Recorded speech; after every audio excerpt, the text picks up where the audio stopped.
ছাব্বিছত চমৎকাৰ দিবলৈ সাজু শাসক। জনতাৰ আশীষে দিছে নতুন সাহস।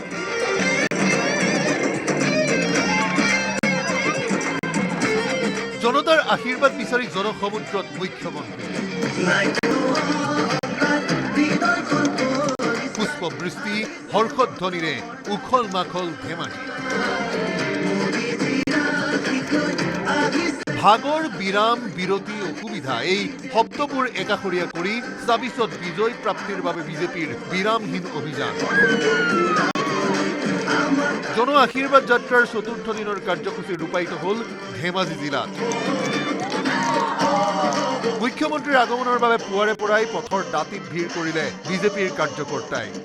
সময় বাগৰিলেও মুখ্যমন্ত্ৰীক এবাৰ দেখা পোৱাৰ হেঁপাহত নুগুছিল মুখৰ হাঁহি। হিমন্ত বিশ্ব শৰ্মাক আন্তৰিক আদৰণিৰ বাবে পৰ দিয়া মহিলাই ক'লে কি কথাইনো এই যাত্ৰালৈ তেখেতসকলক টানি আনিছে। বহুত ভাল ভাল কাম কৰিছে। আজি আমি ডিব্ৰুগড় পৰা ধেমাজি পৰা ডিব্ৰুগড় যাওঁতে মামাৰ কাৰণে যাবলৈ পাইছোঁ, এইটো বহুত ভাল লাগিছে। তেওঁ বহুত ভাল আঁচনি দিছে, ভাল পাইছোঁ আমি, উন্নতি হৈছে তেওঁৰ পৰা। 2026 মামাই আৰু ভাল ভাল কাম কৰিছে। মামাক লৈ আমি ইমান সৰু কেঁচুৱালৈ চাবলৈ আহিছোঁ ন, বহুত ভাল লাগিছে।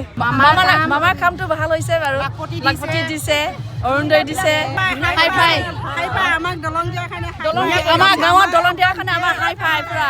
একেটা নদী হেৰিতে 4টা দলং পাইছোঁ আমি মামাৰ কাৰণে। মামা জিকা আশা কৰোঁ,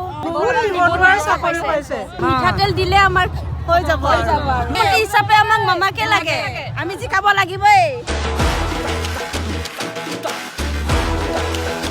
মুখ্যমন্ত্ৰীৰ গোগামুখত উপস্থিত হোৱাৰ লগে লগেই উলাহে অতিক্ৰম কৰিলে সীমা। হৰ্ষোল্লাস হৰ্ষধ্বনিৰে আদৰিলে মুখ্যমন্ত্ৰী হিমন্ত বিশ্ব শৰ্মাক।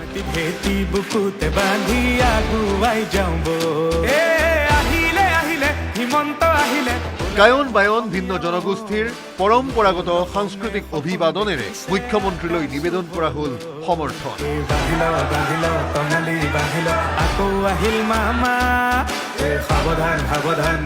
গোগামুখত জনতাৰ সৈতে বাক্য বিনিময় কৰাৰ পাছতে আৰম্ভ হ'ল জন আশীৰ্বাদ যাত্ৰাৰ গতি।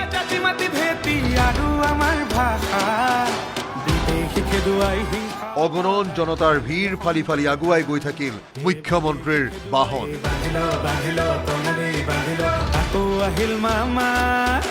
বৃহদাকাৰ নাৰ্জী ফুলৰ মালাৰে মুখ্যমন্ত্ৰীক আদৰিলে ভাৰতীয় জনতা পাৰ্টীৰ কৰ্মকৰ্তাই। পাৰ ভঙা উৎসাহেৰে পথৰ দাঁতিৰ পৰাই মুখ্যমন্ত্ৰীলৈ আগবঢ়াই গ'ল সমৰ্থন। সতীৰ্থ মন্ত্ৰী ৰণোজ পেগু, সাংসদ প্ৰদান বৰুৱাকে প্ৰমুখ কৰি বিভিন্নজনক দেখা গ'ল মুখ্যমন্ত্ৰীৰ উন্মুক্ত বাহনত।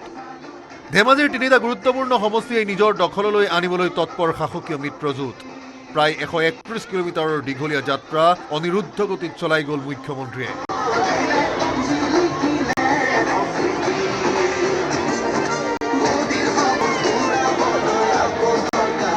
প্ৰতি মুহূৰ্ততে সপ্ৰতিভ হৈ জনতাৰ মনত উৎসাহ জগাই ৰখাৰ চেষ্টা অব্যাহত ৰাখিলে মুখ্যমন্ত্ৰীয়ে। বিৰোধীৰ অৰিয়াঅৰি নিশকতীয়া অৱস্থা সত্ত্বেও সমস্ত শক্তি প্ৰয়োগ কৰিছে হিমন্ত বিশ্ব শৰ্মা বাহিনীয়ে। এইবাৰ বিধানসভা নিৰ্বাচনত নিৰংকুশ বিজয়ী হ'ব কেন্দ্ৰত মুখ্যমন্ত্ৰীৰ সবল স্থিতিৰ পুনৰ প্ৰতিষ্ঠা। ধেমাজিৰ পৰা মনবিকা বৰগোহাঁইৰ report, News 18 Assam North east.